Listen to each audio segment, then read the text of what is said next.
Good morning, everyone. Welcome.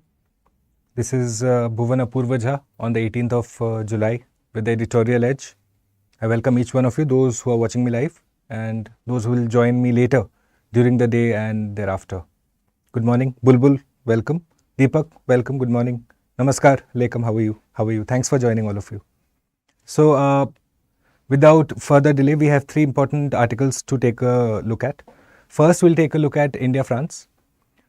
Obviously, because it has been in the news, we had the much, visit by Prime Minister to France. He was a guest of honor there. He was awarded. Thereafter, several deals were signed, MOUs were signed. And so, what does that mean? We have to take a look at what could possibly be one of the most important relationships of the 21st century when you look at it in the geopolitical sense. Nowhere else do you cover such amount of areas of convergence as India-France. Probably only the only one that can triumph it is, say, probably India-USA. Okay, but then still, in terms of, say, our trade outlook, India-France is very weak. So we'll take a look at that. Good morning, Bhaskar. How are you? Good morning, Prateek, Sai Krishna, Alekha Senapati, Destro, Supravat. How are you? Thank you for joining, all of you. So kind. So this is what we'll take a look at. Okay, India-France will be our first topic. Then after that, we'll take a look at an invasive species that I'm sure you must have read in your school days, the Gambusia fish. Okay, it is mentioned in the NCERT also. So we'll take a look at that. Obviously, we all know what it does. It eats, say, mosquito larvae. So it, say, helps control spread of dengue and malaria. That is known from the NCERT.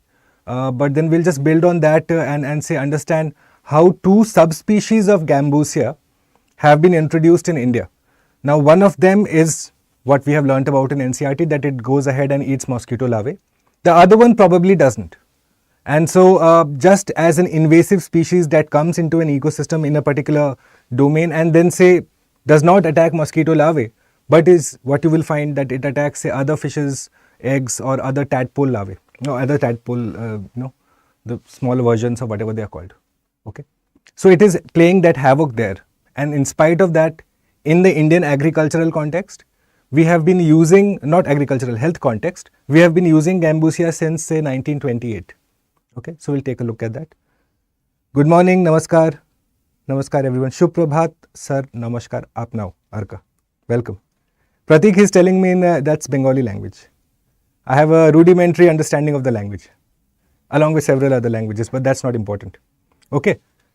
All right, and then third, we'll take a look at perovskite solar cell. So this is in the news because, again, the Indian scientists have, through extensive research, found a variant of a cell which, say, how do solar cells function? We know the conventional cells, but then, say, this variant is based out of carbon. And so you have also looked to address, say, several instabilities that were there in, say, the conventional cells. So this could be a game changer for, say, the Indian market. And obviously research it's important for us to know because PSCs are a particular concept, they have particular applications. So we'd be best advised to know about them. All right. Good morning, Anjali. Welcome. So this is our agenda for the day, guys. So before we just begin, if you'd like to go ahead and share this with your friends, anyone you think would be benefiting out of this whole class, all right, we could do with some more people watching this. And so go ahead. If you'd really like to, go ahead and share this and like this at the same time. All right, let's begin. So the first topic, India-France. So now we had the much publicized visit. And so first, the first statement that you should look at. Good morning, Anjali. Good morning, Monica. How are you guys? So the first statement that we should look at is the PM visit equally delivered on substance as much as symbolism. Now this could be in isolation a mains question. Okay, in isolation, here is a mains question for you. I could just have to remove PM here and write the India's relationship with France is as much as about substance as about symbolism. Okay. So you have to understand that, yes, all the bonhomie, say, between President Macron and Prime Minister Modi was on display. And that is also important. Some people undermine, that what's the need for that. But then optics matter. In international relations, optics matter. Every step, every body language is watched and analyzed. So obviously that is important.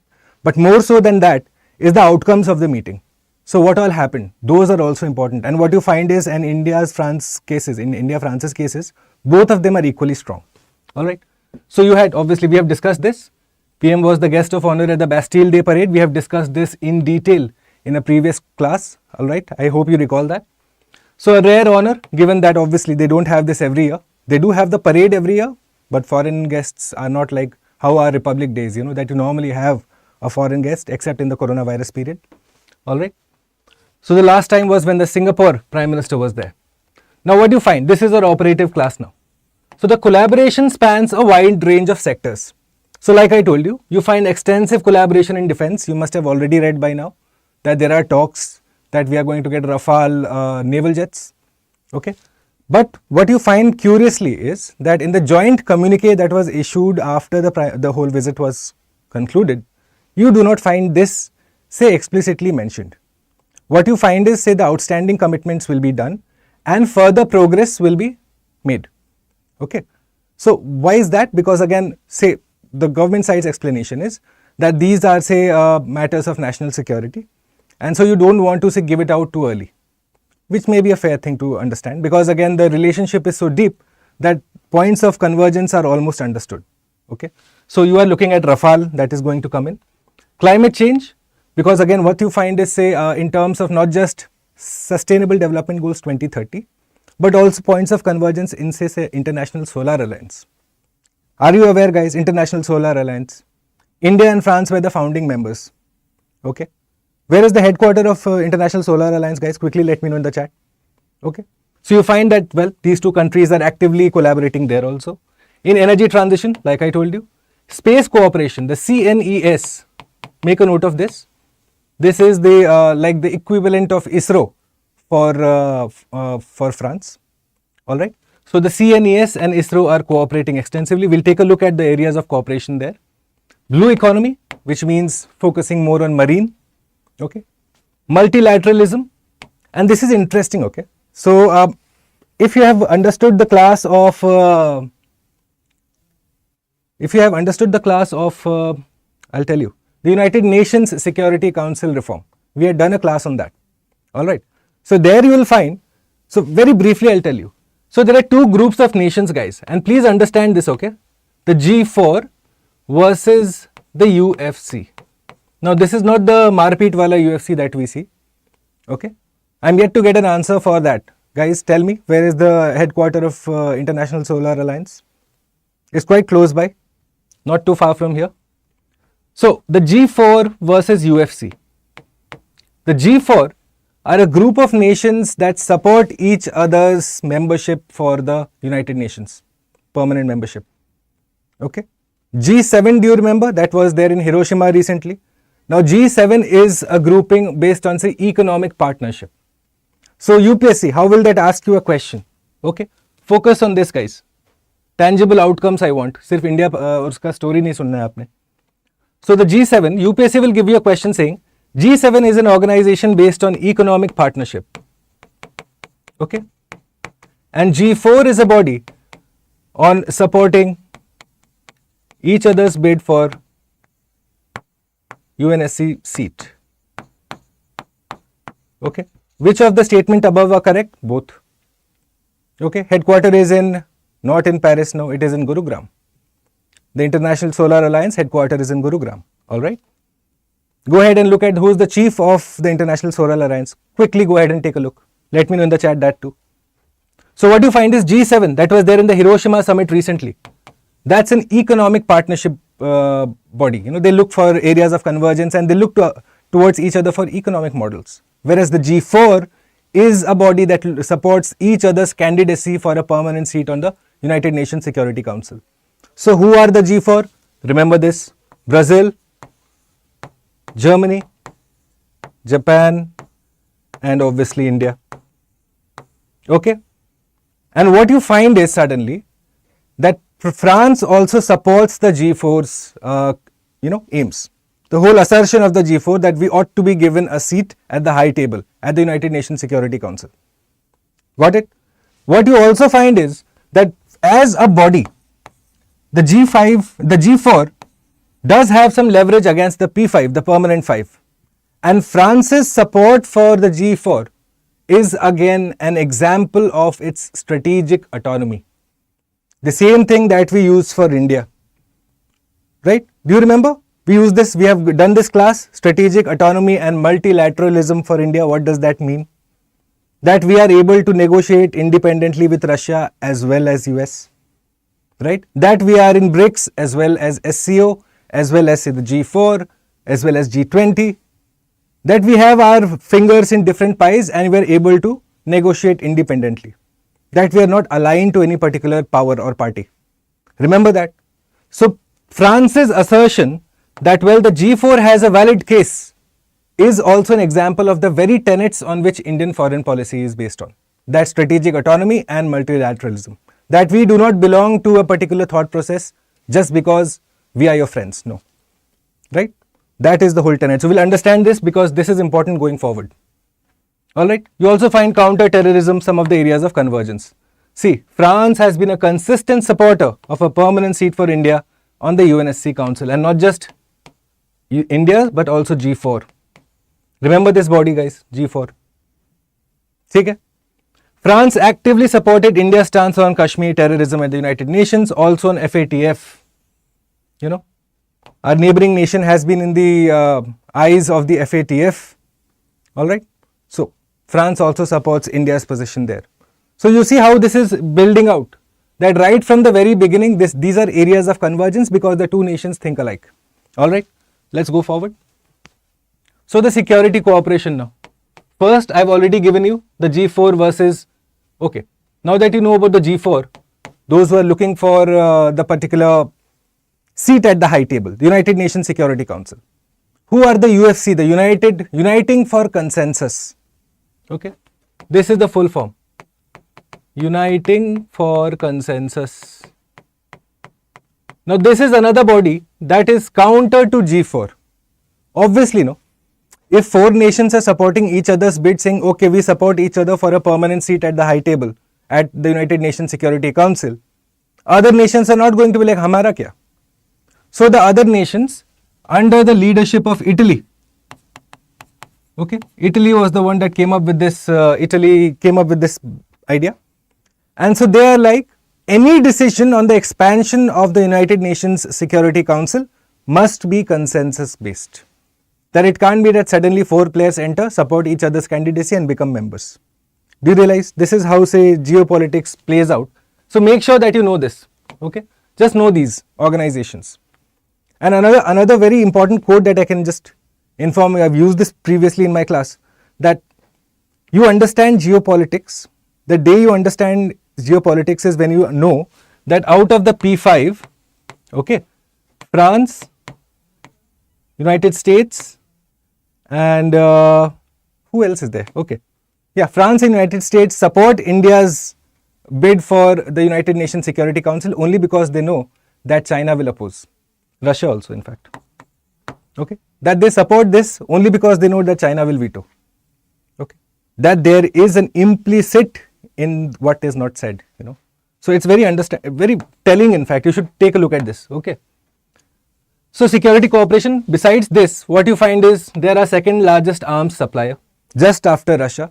Now you know that Russia is completely in a war-like situation with Ukraine. Its own supplies are depleted. Okay.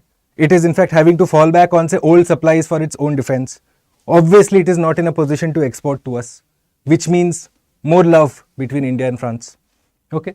Russia's arsenal is depleting, India and France cooperation closer. So you see, a deal for 26 more Rafale fighters is in the works. Okay. Not been announced yet, not been even mentioned in the joint communication yet, but it is understood that this is happening. You're also looking at Scorpion class submarines. You're also looking at helicopters, and make a note of this, guys, please. You're looking at helicopters which will use the Safran engine. Okay. So if you have a particular question where, say, engines and the country of origin is asked, Safran engine belongs to France. It's French origin. Please make a note of this. Obviously, I'll mention it in the PDF that I share on my Telegram channel. I upload it normally around, say, 12:15. Some days, thoda late hota hai. But I will update this. Okay, I'll write the Safran engine point so that whenever you're revising, you go ahead and have a look at it. Okay. What was the need to form UFC? Anjali, you see, because, you know, it's like, see, a class monitor situation. Suppose all of us here, Monica, Arka, Bhaskar, all of us there are in the class. Now suddenly, Destro and Bhaskar say, you know what, we support each other's candidacy. Destro becomes class monitor, Bhaskar becomes vice monitor. Then the rest of us will be like, hamara kya? So we'll form a coalition and say, you know what, the decision for class monitor should be based on voting. It can't be like two people support each other and become class monitor. Do you understand that? That's the concept. That was the reason why UFC came up. Because they want any decision on expansion of the United Nations Security Council to be consensus based. That is their argument. Which means that there should be a uniform, at least a broad agreement among all the members, say 195 members in the United Nations General Assembly. That many nations, 190 ke aspas. Yes, Deepak, I've had a look. I'll get back to you before lunch today, for sure. There are around 12 answers that I'm still pending. I'll get back to each of you, those who have not responded back. I'll tell you what happens. For some days, some students, like the number of answers is varies. Some days it will be like only 10, 12. For that question yesterday, I received around say 50 plus answers. So it took a little bit of time, but I finished at least around 35 of them. 15-16 बचे वो आज मैं कर दूंगा before lunch for sure. ठीक है, thanks for reminding Deepak. Alright, so Safran engine. You're also looking at developing engines for fighter jets, and France has emerged as a key partner for Make in India initiative. Okay, that there is a lot of transfer of technology happening. Okay. You're also looking at a military exercise, Fringex, that took place recently in Thiruvananthapuram. Karuna, good morning. Even your answer is pending, I believe. All right. So, you are looking at this exercise, Fringex 2023, that took place in Thiruvananthapuram. Earlier, you have had, say, Garuda and all of those exercises between individual arms of the military also. So, closer military cooperation, closer technological cooperation, closer space cooperation, ideological cooperation. You see why this is a marriage made in heaven? Especially because again Russia is in a bit of a spot of a bother. France becomes a natural ally in this case. Alright, go forward. So now the Indo-Pacific and China. Please understand this is the new topic that has come off late. Okay, Indo-Pacific is suddenly in the news and this is the region we are looking at. Okay, why is this suddenly in the news and why is this important for India and France? Well, obviously for India it is important because the IOR is here, the Indian Ocean realm. Plus, you are looking at, say, extensive collaboration. These are areas of choke points that you have here. Plus, you are looking at cooperation with these sets of regions where China is looking to expand its influence, not just through, say, hegemony, but also through this. Remember, is India part of RCEP, guys? Regional Comprehensive Economic Partnership? Let me know in the chat quickly. Let's see. Let's quickly refresh. Guys, come on, we have discussed this. We have done this in our daily news analysis. The regular watcher should give me the answer. If you are watching it for the first time, I understand. Koi baat nahi. Varun exercise, true, that's true, correct. The fashion, good morning. Good morning. Welcome, guys. Can someone tell me, is India part of RCEP, the Regional Comprehensive Economic Partnership? Jaldi, guys, come on. Partnership. Is India part of it? Batao. Go ahead, quickly let me know. You will see that India is also looking at this area as for its own trade purposes, for its own, say, closer integration purposes. At the same time, militarily also, China's expanse growing. So the focus is suddenly on making sure that this is an area that could be of conflict, which means larger interest from the world powers. France also has a lot of interest in this area. Why? Close to say $1 trillion, billions of its trade come from this particular area. So it will be directly affected if this particular area is affected. France is, yes, correct guys, India is not a part of RCEP. Why did India pull out at the last moment? Can you guys remember? There was the fear that because it is China dominated RCEP along with these groups of nations. So if India gets in, we will become a dumping ground for the Chinese goods, which is why India pulled out at the last moment because India wanted safeguards. Remember that whole story, right? Which is why India went and became a part of something else. It became a part of the IPEC, which was done by the Quad. Remember guys, India was a part of the Quad. Then the Quad's economic tangent, the IPEC came up and India was a part of it. But then again, IPEC is not comparable to RCEP because of the sheer volume of trade that is done. Okay, but that was the reason why India pulled out, right? So, stability in the Indo-Pacific and China's rise. This is a common area of convergence for both India and France. All right. You are also looking at trilateral agreements that have been done. Please take a note of this. Australia and the United Arab Emirates. All right. You will also realize that India-European Union free trade agreement is in the works. Okay, there are a couple of free trade agreements that are going to happen very, very soon, possibly before the elections. Okay. One will be the India-UK free trade agreement. You must be seeing every other day an article is coming on this. All right. The another one that is in the work is the India-EU FTA. All right. All of these are happening. So we'll keep an eye out because all of them have connotations, guys. Straight away, you'll need to know about them. Okay. They also developed an Indo-Pacific Trilateral Development Fund. Just know about it. You don't need to really mug up. Okay. Because straight away you'll understand if it is talking about Indo-Pacific, it just can't be, say, India and a local neighbor. It has to be a long distance neighbor. All right. So you'll understand. Please understand Indo-Pacific, then you understand which all the parties are interested in it. Okay. It's not to be mugged. Don't have to go ahead and remember it. All right. So India, France, strategic autonomy that we have been hinting at, no? That both countries take their decisions independently, regardless of whatever part they are a group they are a part of. Okay. Look at this. What also binds the two countries is the pursuit of strategic autonomy. A concept India has practiced, and you see this fellow, President Macron. He is quite assertive, in fact. Okay, he looks like a like a harmless guy, but he is quite assertive when it comes to, say, talking about France and France's interests. All right, and this plays well with us. We also are quite like that. All right, followed an independent policy towards India in 1998. In fact, we had the tests, the nuclear tests. Straight away, the Western world lost its mind.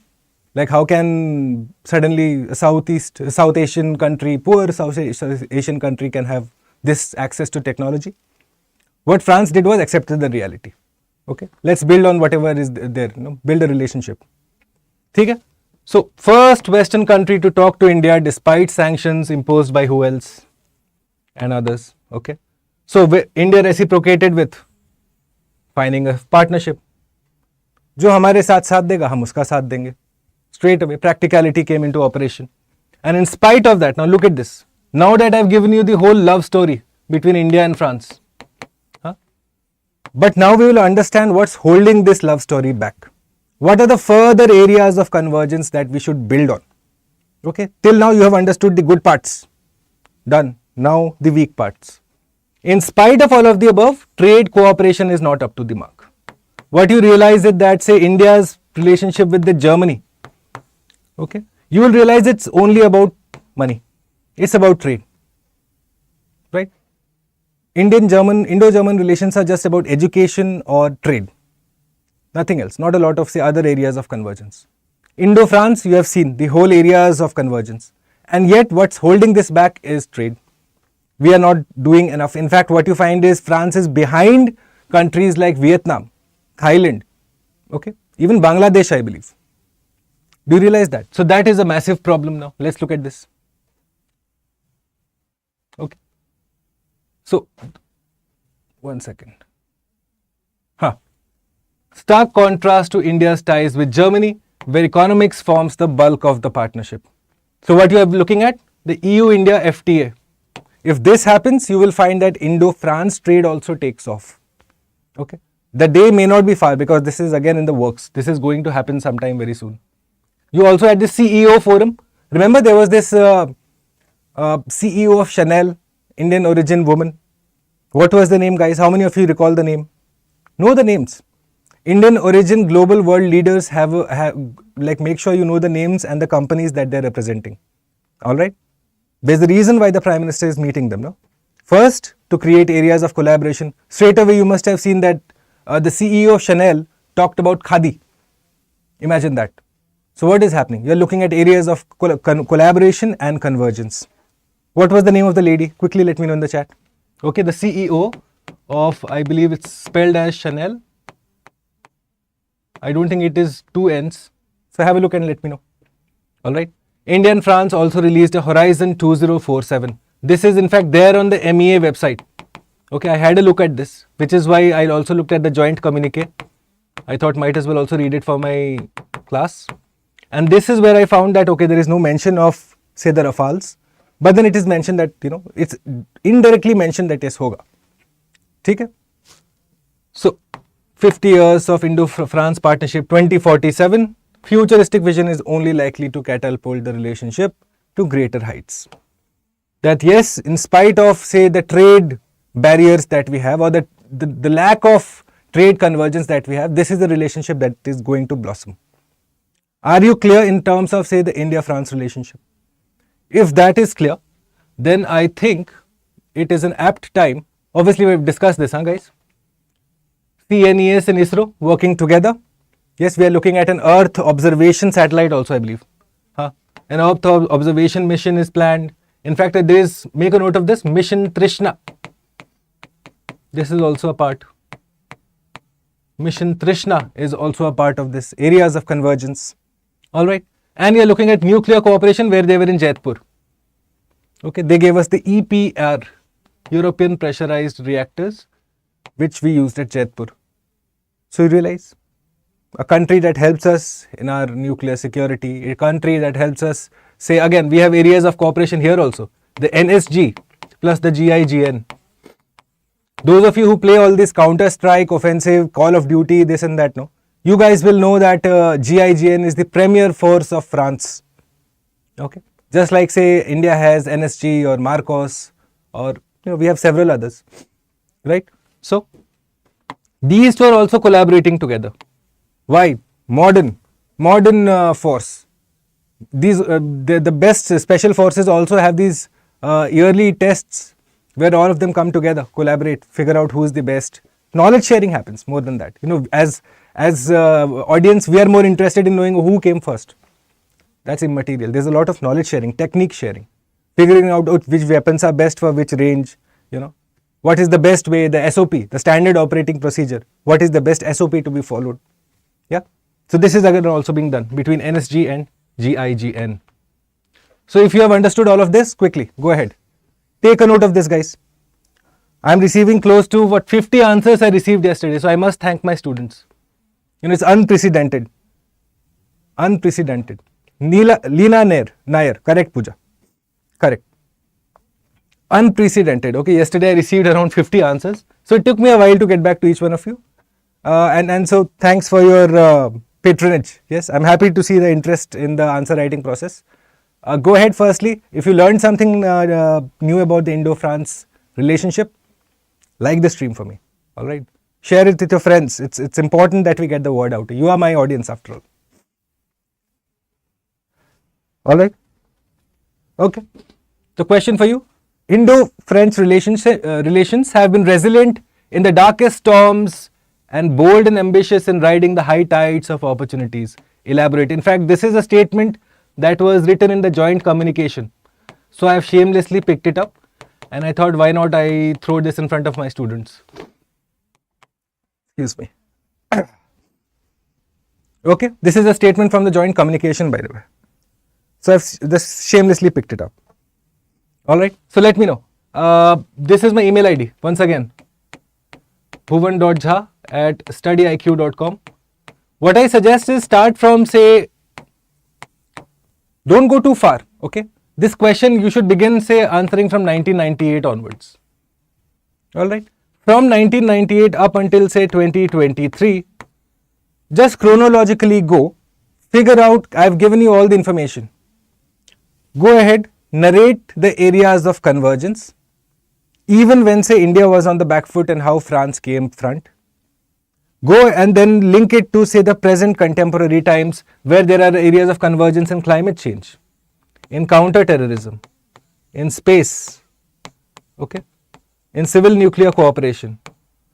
Write about these in the end and then finally end with the way forward. In the way forward you mention that will closer integration of trade ties need to happen. If you do that, your answer is set. 250 words you need to write only. That will not take you more than 15 minutes, guys, I know. So spend that time after the class. Please go ahead, send me the answers. I'd most appreciate it. I'm yet to answer to around 10 people only from yesterday's class. 10-12 log. I will do that before lunch today. Good morning, Shamim. How are you? Not at all. Don't worry about it. Don't be sorry about it. You're most welcome. Thanks for joining. All right. Okay. So have a cup of your chai, guys. So because this is closing, the 22nd is when we are closing this. Like the way we go, deep dive into every single topic every morning so that you have a complete holistic understanding of what's happening. So now if you go ahead and read an article on say Indo-France relationship or the outcomes of the meeting or whatever different tangents, wholesale industry of article writing is there. Read any article. You will get the gist of it now. Completely. I've given you all the fundamentals that is required. Alright.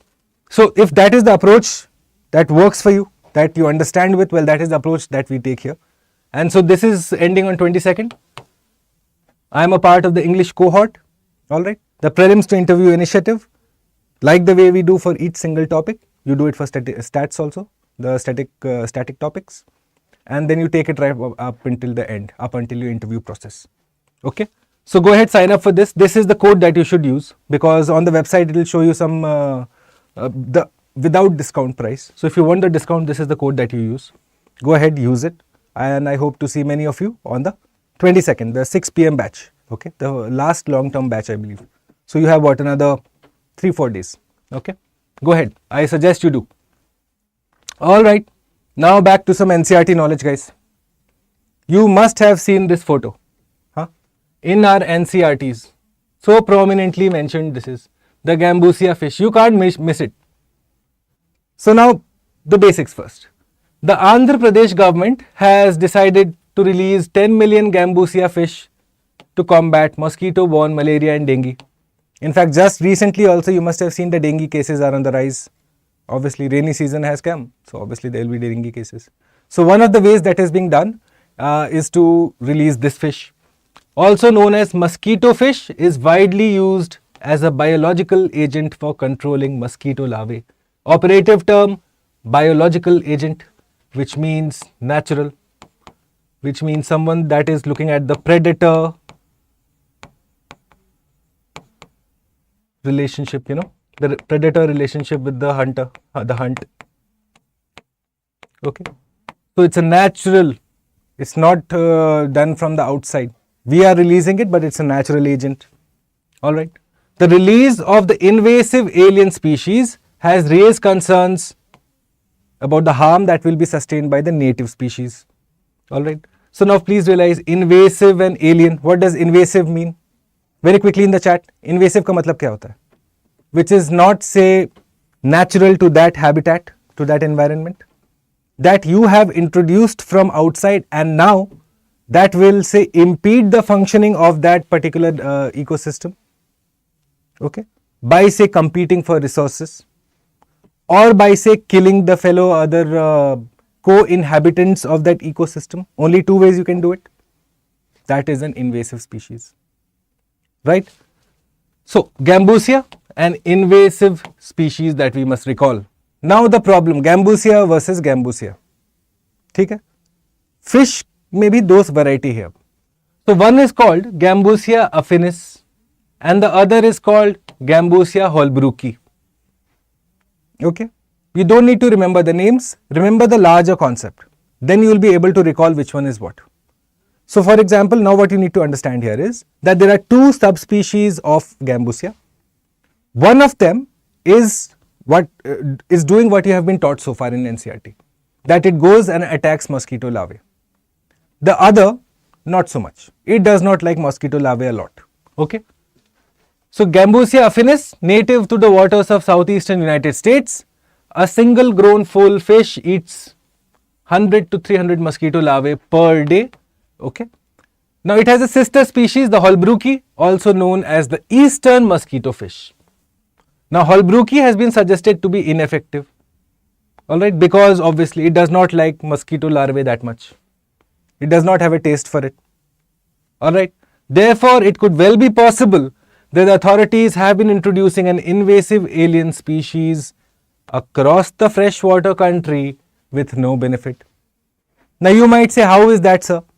There are two kinds, one that eats mosquito larvae, one that doesn't. How do we know that the government is only introducing this and not this? Well, that's the problem. We do not know. The problem is that Gambusia has been used, say, in the Indian health policy, as a part of our anti-malaria measures since the year 1928. Okay, since 1928, it has been there as a part of our anti-malaria policy measures. What is problematic is that there is no record of which Gambusia species has been introduced. Okay, please make a note of this if you're writing down, okay? There is no record of which Gambusia species has been introduced. So what happens now? Since you have no record keeping of, say, which species was the one that has been introduced, there is a fair chance that all you have been doing is introducing an invasive alien species that does not eat mosquito larvae, and that probably might be, say, affecting the other stakeholders in that particular water body or wherever. समझ में आ रहा है आपको? Are you clear there, guys? Okay. So, Gambusia has been a part of malaria control since 1928 under the urban malaria scheme. However, no record of which Gambusia, which is why I have titled the site Gambusia versus Gambusia. We have no idea only. Alright. So, this is a fair chance that could have happened going forward now. So, invasive species, many countries have listed this as an invasive species. However, it still continues to be a part of a malaria control program. Now, how does it act, if it is not eating mosquito larvae, what is it doing? So, I told you there could be only two chances. One is that it is eating the other stakeholders, it is attacking the other stakeholders, or two, it is competing for resources. That means it is eating the common food that everyone else is eating. What you find is Gambusia does both. ठीक है? Do you understand that? So, what you find is Gambusia gets aggressive in environments where they need to compete with other species for resources, which means they are doing this, competing for resources. At the same time, they are eating eggs of the competing fishes, which means they are eating other stakeholders. आप समझ रहे हो? That is the problem. Because of that, it could be problematic insofar as the local environment or the local ecosystem of a freshwater water body is concerned. Got it, guys? Okay. So, you also find this. There is evidence of this which happened in the Nainital lake where Gambusia was introduced and, say, contrary to expectations, results were achieved. Now, what would be the step forward? How would you take care of this? First, identification of the species, the subspecies of Gambusia needs to be done before introduction. Is it, say, Affinis or Holbrooki? Got it? Because I told you these are the only two variants, no? One is Affinis. Affinis, F, the seaside class thoda sa. Whenever you see F, it means love, affinity, aficionado. Affinis means love, love for mosquitoes. So, the Affinis one eats mosquitoes. The Holbrooki does not. Remember this and your question is done. You don't need to recall anything. Affinis, F means love, love for mosquitoes. Holbrooki does not eat mosquitoes. Got it, guys? Clear hai? Alright.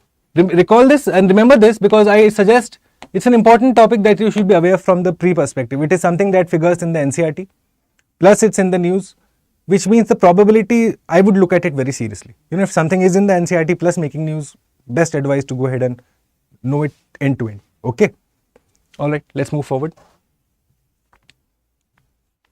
And so finally we come to the last topic for the day, the perovskite solar cells. Alright.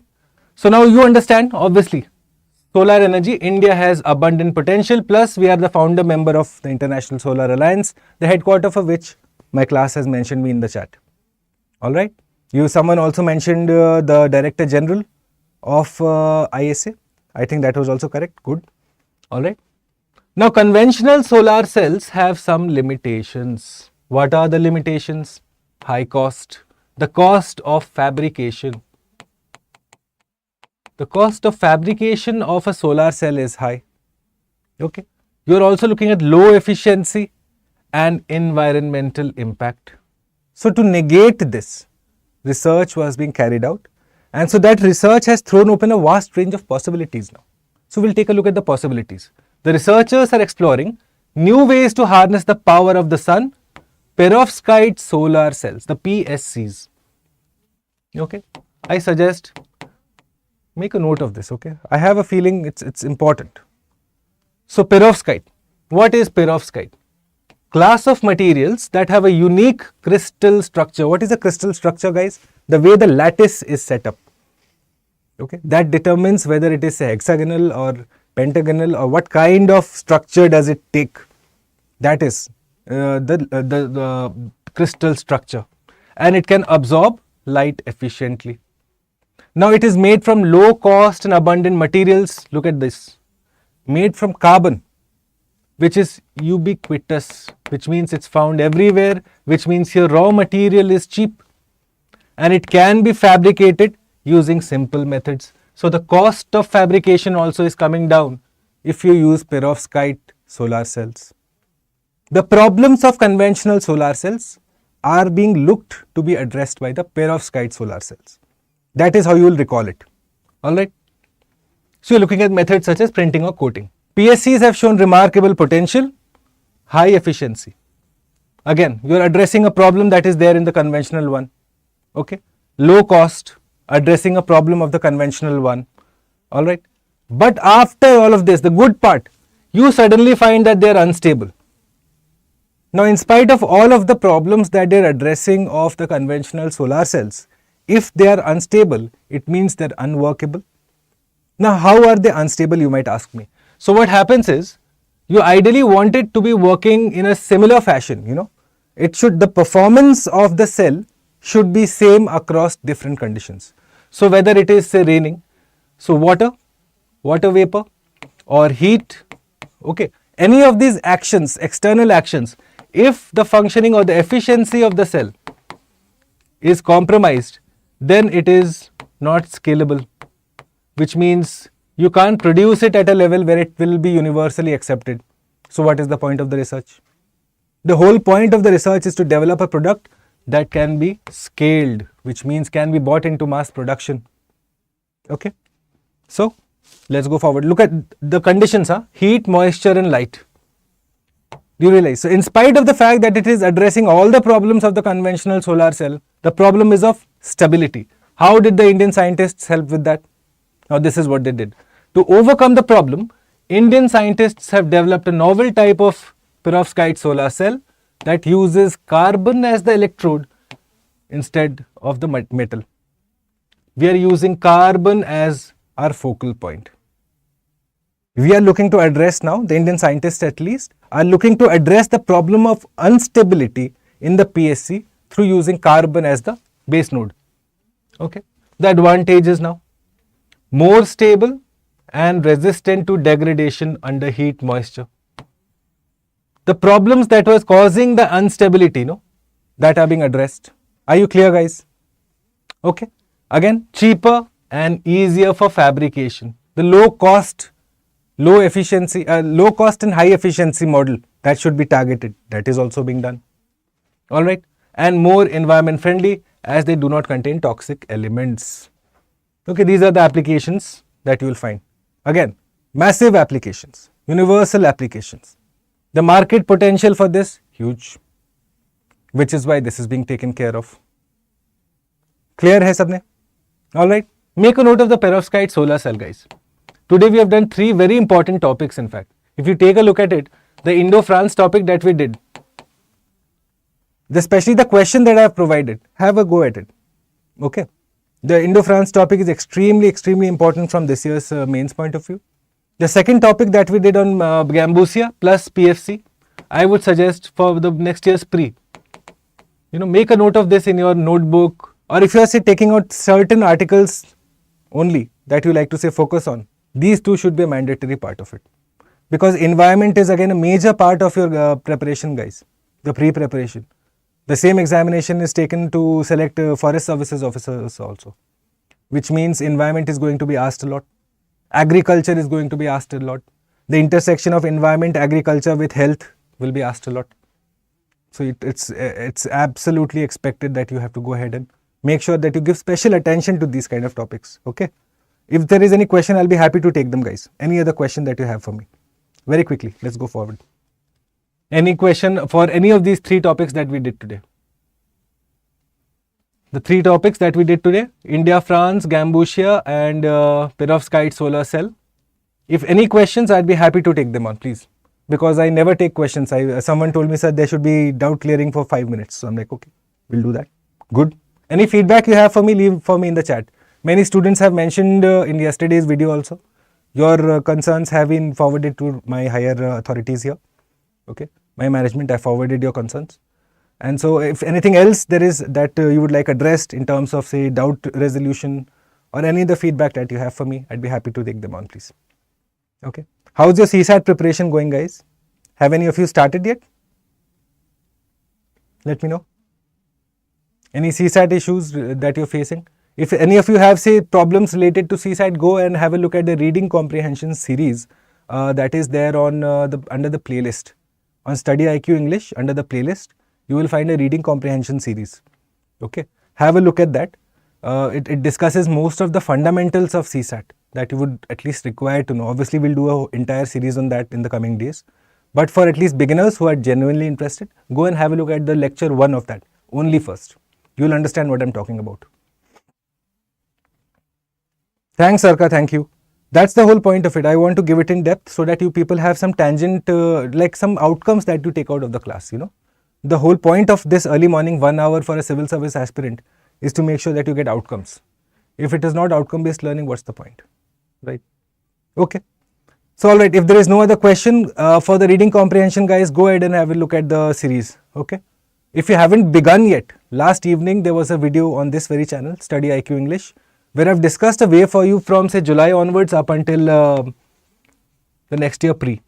Okay. How should you be preparing? I've given you, in fact, a model outline also, a sort of larger macro overview, date-wise, on how much time should you be allotting to each subject.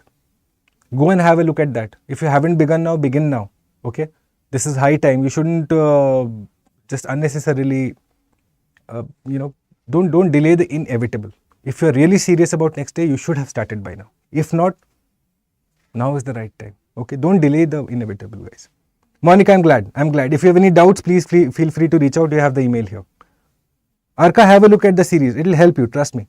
You know, that reading comprehension series is such that I've explained from the basics. You know, do you guys know that there are certain rules that you have to follow? In fact, I have discussed this for the para formation. There was this one class where I had discussed the rules of para formation. Unless you're aware of these, say 5-6 rules only, guys, not more. So 1, 2, 3, 4, 5, 6, 7 rule. 7 rules are there.